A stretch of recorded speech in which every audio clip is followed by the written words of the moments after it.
vamos começar. Vou puxar aqui meu slide para a gente poder falar. Agora aqui. Vamos lá.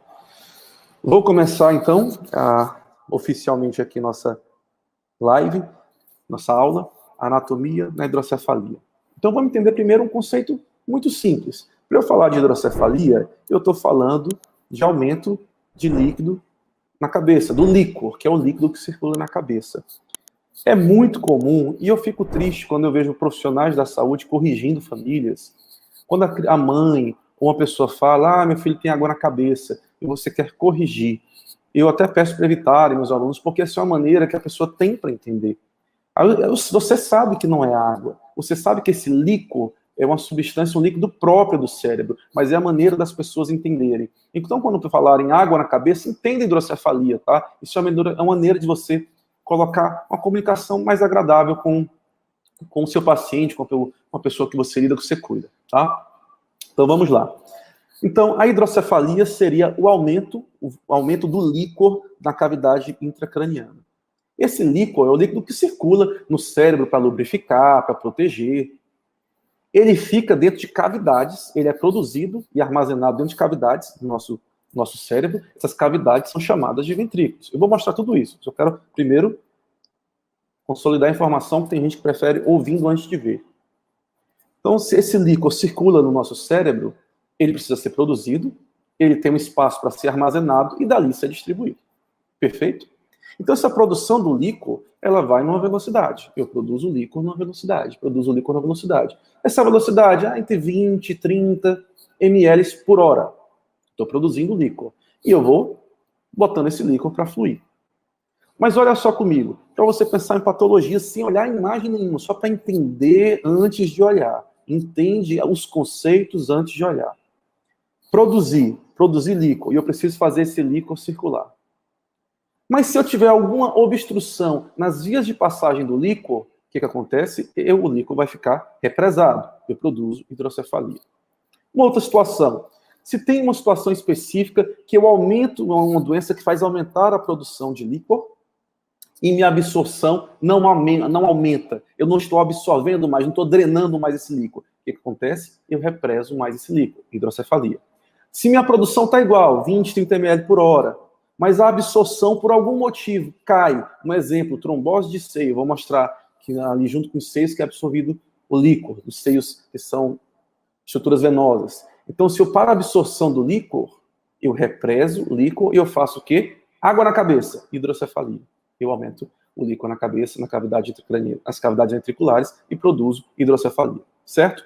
Conhecimento simples, a gente só introduzir o assunto, mas é importante você primeiro abrir a mente para falar, entendi a introdução, entendi o conceito de líquor, a distribuição, se eu ocluo a passagem, se eu aumento demais a produção, se eu diminuo a absorção, eu produzo hidrocefalia, certo?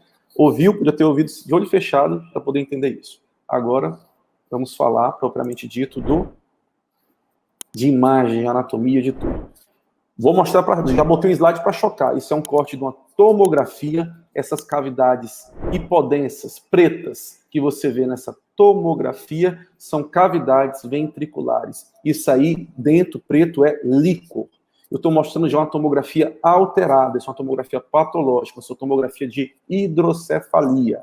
Estou mostrando o alterado, primeiro já para chocar, para a gente falar de anatomia, falar um pouco do normal e mostrar alterações. Então vamos lá. Essa é uma imagem que eu gosto de colocar muito, porque o entendimento da estrutura dos ventrículos, essas cavidades dentro do crânio, que produzem líquor, é importante você entender com a inteligência tridimensional. Essa é a parte mais difícil, a inteligência tridimensional. Eu entender que os ventrículos, inclusive, pegam nomes, são denominados de acordo com o local que eles estão. Gostei, Márcio. Falei para você direto na alma. Que bom saber disso, Márcio. Então, olha só. O formato dos ventrículos é exatamente seguindo o local que eles estão. Por exemplo, olha essa imagem. Você olha uma imagem coronal, imagem anterior. Você que está vendo, em vermelho, essas duas grandes estruturas dos ventrículos, que são chamadas de ventrículos laterais, obviamente, tem um do lado, outro do outro. Por isso que ventrículos laterais. Essa imagem aqui em fenda, comprida, em fenda, porque é uma estrutura só em fenda, que a gente chama de terceiro ventrículo. Essa imagem aqui abaixo, que eu chamava muito de losango, recentemente, depois de eu ver uma conhecida minha com esporão de arraia, eu lembrei do quarto ventrículo. Essa imagem que a gente está vendo aqui, losango, seguindo desse rabo aqui, é o quarto ventrículo, tá? Então, a gente tem os ventrículos laterais, o terceiro ventrículo e o quarto ventrículo em formato de losango. Entende? Tudo isso aqui, que são os ventrículos, são estruturas que estão armazenando e distribuindo líquor. Os ventrículos laterais são bem mais robustos, bem maiores, porque a grande produção do líquor começa ali, em estruturas dentro dessa cavidade, em estruturas que são os plexos coroides. É um tecido que fica dentro da pele, dentro do ventrículo. Dentro dessa pele do ventrículo tem esse plexo coroide, que é ali, as células que produzem o líquor estão ali, são especializadas nisso. Então eu produzo todo esse líquor nesse ventrículo lateral e eu preciso escoar, eu preciso drenar. Coloquei, drenei, dreno por um forame de Monro do lado, forame de Monro do outro lado, é assim que chama, forame de Monro, desço para o terceiro ventrículo. Ao descer do terceiro ventrículo, eu tenho mais uma passagenzinha que é crítica, que é o aqueduto cerebral, que é um pouco mais estreita, e vou mostrar várias outras imagens. E por último, eu tenho um quarto ventrículo. A partir dali, esse líquor vai ser distribuído para o cérebro. A partir dali, eu vou ter aberturas que eu distribuo esse líquor para o cérebro. A gente vai falar disso já já. Aqui agora mostrando uma visão lateral. É importante vocês entenderem a parte tridimensional da coisa. Olha só essa parte tridimensional da coisa. Eu tenho aqui, ó, o ventrículo lateral, que eu falo muito que ele tem um formato de C. Confere comigo se não é um C. Perfeito, é um C, concorda? Só que é um C que tem um rabinho. É um C que tem um rabo. Esse rabinho aqui. E esse C é tão fácil que as pernas do C, eles já te orientam onde é que você está no cérebro. Então, quando eu vejo uma tomografia, eu vejo o ventrículo, eu já relaxo, eu sei onde eu estou.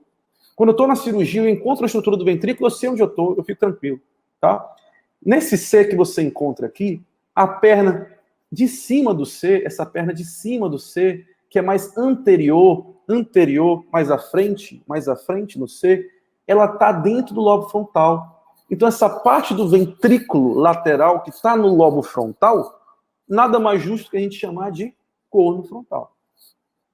Essa parte aqui, a perna de baixo, você olha aqui, essa perna do C, ela não está embaixo, reta, paralela a isso aqui. Olha o slide anterior. Se você verificar, essa perna de baixo está levemente, ó, lateralizada, indo para fora. Quando ela vai para fora, eu estou direcionando ela para onde? Show, Denise. Eu estou direcionando ela para o lobo temporal. É exatamente por isso que eu chamo isso de corno temporal. Então, essa parte do ventrículo lateral, essa parte inferior do ventrículo lateral, desse C, eu chamo de corno temporal, porque ele está dentro do lobo temporal. E o rabinho aqui desse ventrículo, esse rabo, essa cauda do ventrículo, está dentro de onde, ó? Lobo occipital. Logo, eu vou chamar isso de corno occipital.